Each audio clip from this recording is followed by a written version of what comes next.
Con questa legge di stabilità non si va da nessuna parte, lo dicono due regioni che pagano il conto per tutta Italia. Il secco giudizio arriva da Roma, dove il governatore veneto Luca Zaia ha contestato duramente l'impianto della finanziaria insieme al suo omologo lombardo Roberto Maroni.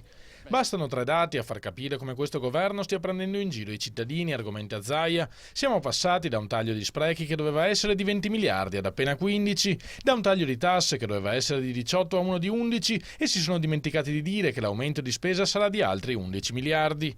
Se Renzi pensa che bastino dei tweet e delle slide per risolvere i problemi o per convincere i veneti che si sta facendo qualcosa, ha fatto male i suoi conti. La vera legge di stabilità è l'obbligo e l'obbligatorietà dell'applicazione dei costi standard, ovvero se la Sicilia ha 22.000 forestali e il Veneto ne ha 400, prima di chiedere al Veneto di tagliare, chiede alla Sicilia di aggiornare i suoi dati. I costi standard permetterebbero di risparmiare immediatamente 30 miliardi, ricorda il presidente veneto, basterebbe introdurli da subito invece di prendere in giro i cittadini.